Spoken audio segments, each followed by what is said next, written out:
వీడు state first వచ్చి ఉంటాడు నాన్న, ఫ్రంట్ పేజ్ లో చూడండి. అంత కష్టపడి చదివితే నెంబర్ లేకుండా ఉంటుందా?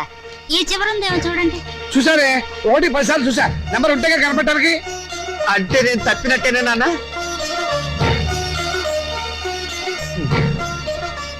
నేను తప్పనన్నా, వాళ్ళే నా మార్కులు తప్పుకుని ఉంటారు. అవును, నేను కూడా అదే అనుకుంటున్నాను. కొందరు పాపిస్ట్ కళ్ళు పడితే అంతే. వీడి ఫెయిల్ అయితే దాన్ని తిడతారేమిటండి పాపం. దాని నెంబర్ ఉందేమో చూడండి. ఏమిటో చూసేది?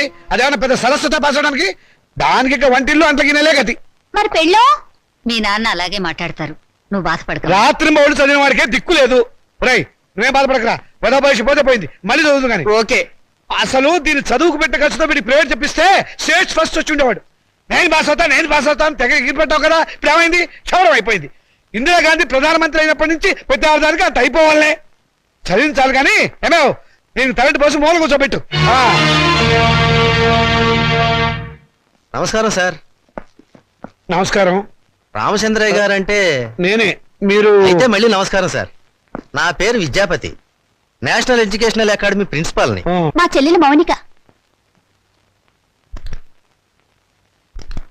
ఏమిటండి ఈ ఫోటోలు హడావిడి? కంగ్రాచులేషన్స్. దేనికి? మీ అమ్మాయి మౌనికి ఎంసెట్ పరీక్షలో స్టేట్ ఫస్ట్ వచ్చిందండి.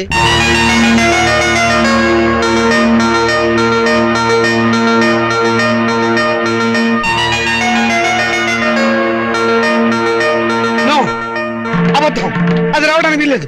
కష్టపడి చదివిన వాడు తప్పడం, జులైగా తిరిగింది పాస్ అవడమా? మోసం, అన్యాయం, అక్రమం. కాదండి, నిజం.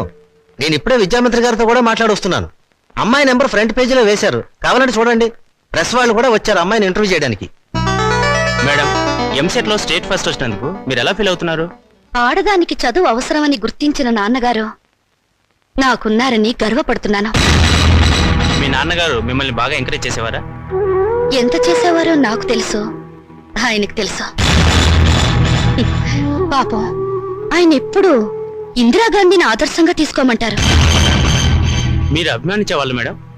నన్ను ద్వేషించేవాళ్ళు. చివరగా మేడం, మీ జీవితాశయం ఏమిటో చెప్తారా? పెళ్ళి. పూల మొక్క నీ భవిష్యత్ ఏమిటి అని అడిగితే ఏం చెప్తుంది? తోటమాలిని అడగమని మౌనంగా చూస్తుంది. అంటే స్వతంత్రం దేశానికి వచ్చింది కానీ ఆడదానికి రాలేదని నమ్మేవాళ్ళు మా నాన్నని ఆదర్శంగా తీసుకోవాలి. ఎందుకంటే చదువుకోవాలనే పంతం నాలో పెంచింది మా నాన్న. తలంటు పోసి మూలన కూర్చోబెట్టి చాదస్తపు భావాలను గుర్తు చేసే ఆయన ఓ విప్లవ విచిత్ర తండ్రి. మేడం, స్టేట్ ఫస్ట్ వచ్చిన మీరు? డాక్టర్ చదువుతాను. కనపడే రోగాలు కనపడని రోగాల్ని బాగు చేస్తాను. మీ ఇంటర్వ్యూ అయిపోయిందా? ఇక దయచేయండి. అయ్యా, మీరు నాకు సహాయం చెయ్యాలి. ఏం చేయమంటారో చెప్పండి. ఈవిడ గారు పాస్ అయినట్టు గోడలకి వాల్ పోస్టర్లు అంటించమంటారా? అందుకు మా కాలేజీ ఉంది కదండి. అమ్మాయి మా కాలేజీలో చదివినట్టు, మా కోచింగ్ వల్లే అమ్మాయి స్టేట్ ఫస్ట్ వచ్చినట్టు అమ్మాయి ఫోటో వేసుకుని ప్రచారం చేసుకుంటాం. సొమ్ము నాది, షోకు మీద వీల్లేదు. షోకు మీకు ఉంది సార్, అందుకు బహుమానంగా 50,000 రూపాయలు ఇచ్చుకుంటాం. 50,000? ఇంకేం మాట్లాడకండి సార్, కావలిస్తే లక్షిస్తాం.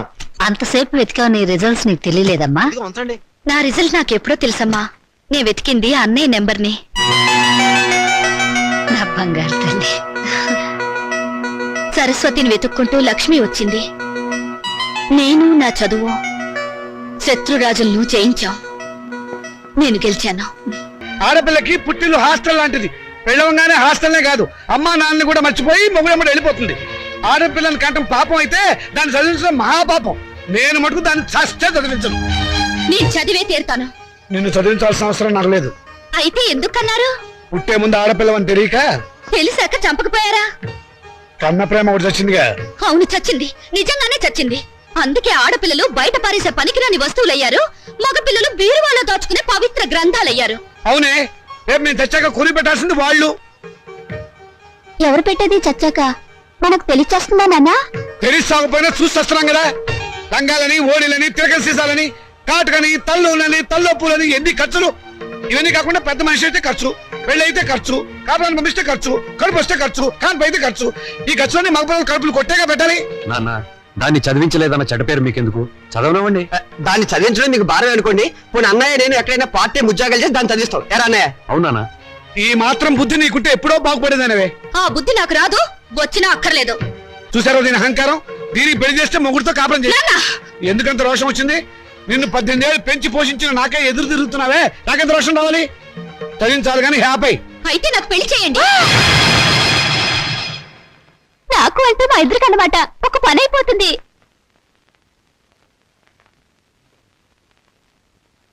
నువ్వు మాట మీద నిలబెడతావా? నిలబడతాను, కానీ ఒక విషయం, రేపు నన్ను కట్టుకున్నవాడు మధ్యలో పోతే నా గతేమిటి? వదిలేస్తే నాకేమిటి దారి? నా జీవితానికి బ్రతుకి ఏమిటి గ్యారంటీ? బ్రతికినంత కాలం పుట్టింట్లో పడి కుక్క తిండి తినాలి, మీ చేత చీచా అని పిలిపించుకోవాలి, అంతేగా? ఆడదానికి ప్రాణం పోసేది, జీవితం ఇచ్చేది మెళ్ళో తాళి కాదు, చదివిన చదువు. శభాష్, భలే చెప్పావమ్మా. నా ఆయుష్ కూడా బేషరతుగా నీకు ట్రాన్స్ఫర్ చేస్తున్నాను. రెండు కలిపి 200 సంవత్సరాలు హ్యాపీగా బతికేసాయి. నమస్కారం సార్ మూర్తి గారు. నువ్వు అక్కడే తక్కువ ఎవరా? ఎవరేం చెప్పినా నా నిర్ణయం మారదు. తెలుసురా, అడుగు తక్కువ కదవా. నువ్వు ఇలాంటి దౌర్భాగ్యపు నిర్ణయం ఏదో తీసుకుంటావని తెలిసే నేను వచ్చాను. చూడు, ఎవరు అవునన్నా కాదన్నా మౌనిక చదివే తీరుతుంది. నువ్వెలాగూ చదివించవని తెలిసిపోయింది, అందుకే నేను చదివిస్తా. ఇవాళ నుంచి మౌనిక నా రెండో కూతురు అనుకుంటా. అవునమ్మా. చూడండి మూర్తి గారు, తమరు చేయాల్సిందల్లా ఒక్కటే. దాని అప్లికేషన్ మీద తండ్రిగా ఒక సంతకం గీకి పారేయండి. దానికి కూడా ఏదైనా కూలీ కావాలని చెబితే నేను ఇస్తాను. అమ్మడు మౌనిక, విమర్శించేవాడు లేకపోతే ఎదిగేవాడికి ఎంకరేజ్మెంట్ ఉండదు.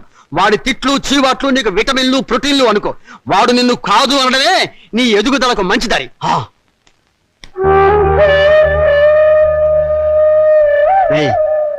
దాని చదువు బాధ్యత నేను తీసుకున్నాను కదా అని దాన్ని తిట్టడం ఎగతాళి చేయటం మాత్రం ఆపేకు. ఆపితే దాని ఎదుగుదల ఆగిపోతుంది.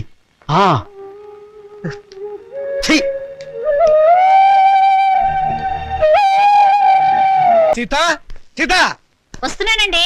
ఈ నెల 10వ తేదీ ఉదయం 10 గంటలకు ముహూర్తం. పనులన్నీ స్పీడ్ గా జరగాలి. వీడెక్కడా? రాజా, రాజా, ఏంటి నాన్నగారు? ఏం చేస్తున్నావురా? చదువుకుంటున్నానండి. గుడ్, చదవాలిరా. నువ్వు బాగా చదవాలి, స్టేట్ ఫస్ట్ రావాలి. ఇదిగో 25,000 కట్టిన డబ్బు జాగ్రత్త చెయ్యి. అంత డబ్బు ఎక్కడదండి? ఒంటికి ఆమోదం రాసుకుని గోచి పెట్టుకుని రాత్రి దొంగతనం చేశా. ఆడది వేసే ప్రతి చచ్చు ప్రశ్నకి సమాధానం చెప్పే చవడదొద్దామని అనుకుంటున్నావా? నానా, నాకు ఉద్యోగం వచ్చింది. Very good. చూసావటే, నా కొడుక మజాక. కానీ ఏంటో నసుకుతున్నావు? 30,000 డిపాజిట్ కడితే గానీ నాకు ఉద్యోగం ఎవరండి? 30,000? నాన్న, వెద ఉద్యోగం పోతే పోయింది. ఇవాళ కాకపోతే రేపు వస్తుంది. ముందు చెల్లి పెళ్లి ముఖ్యం. పెళ్లి వాళ్ళు కాకపోతే రేపు అవుతుందిరా. ఉద్యోగం రేపు రాదు. కట్టం డబ్బు 25,000 ఉంది కదా, తీసుకెళ్లి డిపాజిట్ కట్టు. మరి పిల్ల పెళ్లి ఆగిపోతుంది. ఇది అన్యాయం నాన్న. ఒకరికి న్యాయం జరగాలంటే ఇంకొకరికి అన్యాయం జరగాలి, తప్పదు. ఇంకో 5,000 తగ్గుతుంది నాన్న. ఆడపిల్లల ఒంటి మీద నగలున్నాయి కదా, వాటితో అడ్జస్ట్ అవుదాంలే. ఈ పెళ్లి ఆగితే అది చస్తుంది. చస్తే చస్తుంది, నాకు ఖర్చు తగ్గుతుంది. అక్క పెళ్లి ఆగిపోతే నేను ఊరుకోను. ఏం తిరుగుబాట? పొరపాటు జరిగినప్పుడు తిరుగుబాటు తప్పదు. ఒక బిడ్డ కడుపు కాల్చి ఇంకో బిడ్డ కడుపు నింపాలనుకోవడం అన్యాయం. ఒంటెల మీద కొట్టినప్పుడే ఓర్చుకున్నాను, ఈ చెంపదెబ్బ భరించలేనా? పాపం పిచ్చిది, పెళ్లి మీద ఆశలు పెట్టుకుంది. ఈ పెళ్లి ఆగితే దాని గురించి లోకం ఎన్ని రకాలుగా మురుగుతుంది. అమ్మాయి అన్నది నిజమే కదండి. ఇది ఆడవాళ్ళ రాజ్యం కాదు, నా రాజ్యం, నా కొడుకుల రాజ్యం. నోరు మూసుకో. ఏ తప్పు మాట్లాడిందని నోరు మూసుకోవాలి? మీ అధికారం అహంకారం మా స్వేచ్ఛని ఎంతకాలం ఇలా చంపుతాయి? ఏ మగపిల్లలతో సమానంగా బతికే హక్కు కూతుళ్ళమైన మాకు లేదా? లేదు. ఎందుకు లేదు? ఇలాంటి పిచ్చి ప్రశ్నలు అడిగే రోజులు వస్తాయనే ఆ రోజుల్లో ఆడపిల్ల పెద్ద మనిషి కాకుండానే పెళ్లి చేసేవారు. ఒకరు సస్తే సగామనం చేయించేవాడు, చేయకపోతే గుండు గీసి ముసుగేసి మూల కూర్చోబెట్టేవాడు. అంతెందుకు, మనకి 2 చేతులు ఉన్నాయి. కుడి చేతుకున్న విలువ ఎడమ చేతుకుందా? లేదు. ఒక శరీరంలో బాగలేక ఎంచేత జీవితంలోనూ అంతే. కొడుకున్న విలువ కూతుళ్ళకి లేదు. మాకు జవసత్వాలు ఉడిపోతే మా నోట్లో ఇంత జావ పోసేది కొడుకు. రేపు చస్తే కొరువు పెట్టేది కొడుకే, బూడిద ఎత్తిపోసేది కొడుకు, పిండాలు పెట్టేది కొడుకు, ఆఖరికి పున్నామ నరక నుంచి తప్పించేది కొడుకే. అది పిచ్చి నమ్మకం. మీ వీప్ మీద ఎన్ని పుట్టుమచ్చలున్నాయో మీరు చూసారా? చూడలేరా? కానీ పున్నామ నరకం చూసినట్టు మాత్రం మాట్లాడతారా? పెట్టిన పిండాన్ని ఆడకాకులు మగ కాకులు కలిసే తింటాయి. కాకులకున్న స్వతంత్రం కూడా మాకు లేదా? కాకులు పితృదేవతలైనప్పుడు కన్న కూతుళ్ళు కావలసిన వాళ్ళు కారా? అయితే నాకు పెళ్లి కాదా? ఏడిస్తే వాళ్లకు మరీ చులకనగా ఉంటుందక్క. కన్నీళ్లు తుడుచుకో. పరిస్థితి అర్థమైందిగా. నా మాట విను. మళ్ళీ కాలేజీలో చేరి చదువుకో. చదివించడానికి నా దగ్గర లంకె బిందెలు లేవు. ఉన్నా దాంట్లో ఉన్న బంగారం అంతా మీ కొడుకులకి ఇవ్వండి. ఆ ఖాళీ బిందులు మాకిస్తే మేము నీళ్లు మోసుకుని బ్రతకడానికైనా పనికొస్తాయి. మౌనిక అక్కడ నేను చదివించుకుంటానులేండి.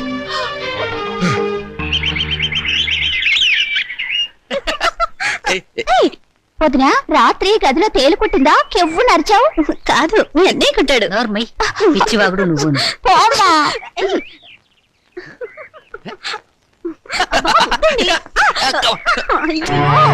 అమ్మా ఎదిగిన ఆడపిల్లలు ఇంట్లో ఉన్నారు. నీ కొడుకుని కోడల్ని కాస్త మనుషుల్లాగా ప్రవర్తించమని చెప్పు. నువ్వు మాత్రం ఏమిటే ఇప్పుడు పోవడం పొదుపోయాక రావడం, ఇది సంసారం చేసే గొప్పేనా? రాత్రి పడగదిలోంచి వచ్చిన శబ్దాలు విని నాకు అదే అనుమానం వచ్చిందమ్మా. ఏ మొద్దు విన్నావా దాని మాటలు? ఊరికే కనిపారేయటం కాదు, ఆడపిల్లల్ని ఎలా పెంచాలో కూడా తెలియాలి. ఇప్పుడు ఏమందండి అది? చిన్నమ్మాయి నీతో చెప్పడం కంటే ఆ చెడుతో మొత్తుకోవడం బెటర్. అబ్బా నాన్నకి ఆవేశం నా పెళ్లి విషయంలో ఉండుంటే ఎప్పుడో నా పెళ్ళైపోయేది. ఛీ, నా కర్మ. గట్టిగా కొట్టుకోవే పేలన్నా చేస్తాయి. చాలమ్మా నువ్వు. Very good very good. చూడండి రామచంద్రయ్య గారు, మా అమ్మాయిని మీ అబ్బాయికి ఇచ్చి చేయడంలో ఏం అభ్యంతరం లేదు. కానీ ఏమిటి మీ సందేహం చెప్పండి. మీ రెండో అమ్మాయిని మా ఏకైక కుమారుడికి ఇచ్చి చెయ్యాలి. అంతకంటే మహద్భాగ్యమా? తప్పకుండా చేద్దామండి. అయితే ఒక విషయం, మా వాడికి కొంచెం పిచ్చుంది. ప్రస్తుతం వాడు పిచ్చాసుపత్రిలో ఉన్నాడు. అయినా సరే మీరు ఈ పెళ్లికి ఒప్పుకుంటేనే మా అమ్మాయి మీ ఇంటికి వాళ్ళు అవుతుంది. దాందే ఉందండి, గొప్ప గొప్ప మేధావులందరూ అలాగే ఉంటారు. అంతెందుకు పాత అర్థాంగ సినిమాలో అక్కినేని నాగేశ్వరరావు పిచ్చుంటే సావిత్రి మార్చుకోవాలా? అంతెందుకు ఈ మధ్య వచ్చిన ఆపద్బాంధవుడు చిత్రంలో ఆ హీరోయిన్ అదే మీనాక్షి శేషాద్రిని ఆ హీరో ఎవర్రా? చిరంజీవి గారు అచ్చు నాలాగే ఉంటారు. అచ్చు మావాడిలాగానే ఉంటాడు, మార్చుకోవాలా? అలాగే ఇది నాన్న అవి సినిమాలు, జీవితం కాదు. జీవితాలు చూస్తే సినిమాలు తయారు చేస్తారు. నువ్వు నోరు మూసుకో. నోరు మూసుకుని ఇన్నాళ్ళు బ్రతికాను. మౌనిక చూడండి సార్, మాకు తండ్రి లేడు, ఆయన దేశాల మీద పోయాడు.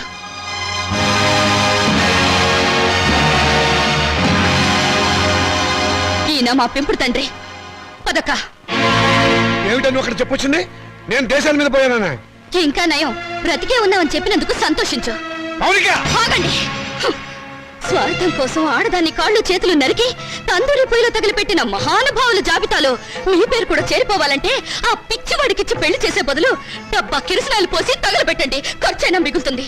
ఎప్పుడు కొడుకుల భవిష్యత్తు గురించి ఆలోచించారే గాని మా ఆవేదన గురించి పట్టించుకోలేదంటే కూతుళ్ళుగా మేము చేసిన పాపం ఏమిటో చెప్పండి. ఈ సంసారాన్ని నిలబెట్టేది నా కొడుకుల భవిష్యత్తే గాని మీ పెళ్లిళ్ళు కాదు. మాకు పెళ్లిళ్ళు అవసరమని మేమెవరితోనన్నా లేచిపోతే బయట ఏడ్చి కట్నం ఖర్చు తగ్గినందుకు లోపల సంతోషపడతాను. శభాష్. కూతుళ్ళు లేచిపోవడానికి తగిన సలహాలు ప్రోత్సాహం ఇచ్చే నీలాంటి తండ్రి ఊరికి ఒక్కడుంటే చాలు. దేశంలో ఈనాడు వరకట్న సమస్య ఉండేదే కాదు. నీ కొడుకు సుఖం కోసం నన్ను పిచ్చివాడికిచ్చి పెళ్లి చేయాలనుకున్నావు. ఇదే అమ్మ పిచ్చిదైతే నువ్వు చేసుకునేవాడివా? నువ్వు పిచ్చివాడివైతే ఇన్నాళ్ళు అమ్మ నీతో కాపురం చేసేదా? ఏంటే నాన్నగారికి ఎదురు సమాధానం చెప్తున్నావు? చెప్పుతో కొడతాను, జాగ్రత్త. చెప్పులు నాకు ఉన్నాయి. ఎందుకే గొడవలన్నీ లోపలికి రా. ఆడపిల్లలు ఇంట్లో కూర్చుని ఏడ్చే రోజులు ఎప్పుడు పోయాయమ్మా? మగపిల్లలు ప్లస్లు, ఆడపిల్లలు మైనస్లు అనుకునే ఇలాంటి వాళ్లను నట్టింట్లో నిలదీసి అడిగే రోజులివి. నట్టింట్లో కాకపోతే నడు రోడ్డు మీద నిలబడవే. నువ్వు అర్ధరాత్రి వరకు ట్యూషన్ల పేరుతో ఎవరెవరితో తిరుగుతున్నావో, ఏ లాడ్జీలో కుదురుతున్నావో ఎవరు తెలుసు?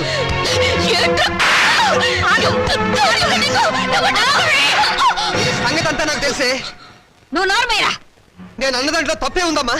దీని చెడుతులకు రేపు కడిపైతే తలదించుకోవాల్సింది మేము. విన్నావా అమ్మా? వీడు నేను చెడిపోయానంటున్నాడు. ఆడపిల్ల తన దాపరికాలు తల్లి దగ్గర దాచదు కదమ్మా. నేనెంత మందితో తిరిగాను, ఎంత బాగా చెడిపోయానో నువ్వే వీడికి చెప్పమ్మా. మౌనిక, ఓ వీళ్ళు నీ కొడుకులే కదూ. కొడుకులు కొరివి పెడతారని మమకారంతో కూతుళ్ళకు తల కొరివి మీరు పెడతారా? నాన్న, మీరు స్వర్గంలో సంసారం చేస్తే మగపిల్లలు, నరకంలో సంసారం చేస్తే మేం పుట్టావా? ఏనన్నా, పసితనంలో మగ పిల్లలకు పనికిరాని బట్టలు మాకు తొడిగి స్కూలుకు పంపారు. అప్పుడు దేవుటని అడిగే తెలివి లేదు. వయసు వచ్చాక చిరిగిపోయిన నీ కొడుకుల లుంగీలను లంగాలుగా మార్చి మమ్మల్ని కట్టుకోమన్నారు. అప్పుడు వా తెలిసినా అడిగే ధైర్యం లేదు. ఈ రోజు నేను చెడిపోయానని నింద వేసి నా శీలం మీద వీళ్ళు బురద చల్లారు. చెడిపోయిన కూతురు ఇంట్లో ఉంటే వ్యాపారం చేసుకోక ఇంకా నీకు వీళ్ళకు ఉద్యోగాలు ఎందుకు? ఒకరు బస్ స్టాండ్ లో, ఒకరు రైల్వే స్టేషన్ లో నిలబడి ఖాతాలు తెస్తారు. నువ్వు ఇంట్లోనే ఉండి వ్యాపారం చూసుకో.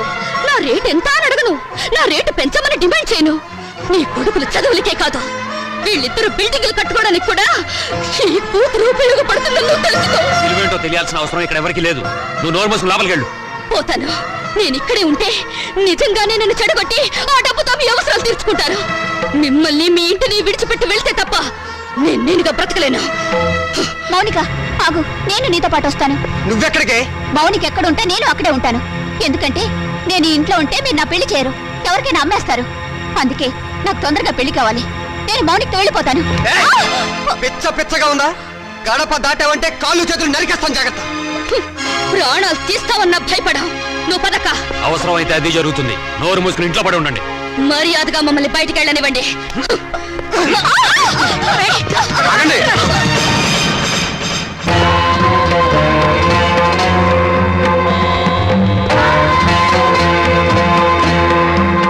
నువ్వా? ఎక్కడికి ఎందుకు వచ్చావు? దుష్ట శిక్షణ కోసం, స్త్రీల రక్షణ కోసం. నువ్వేమైనా కృష్ణ పరమాత్ముడువా? అయితే నీకున్న గోపికలో దీని నంబర్ ఎంత?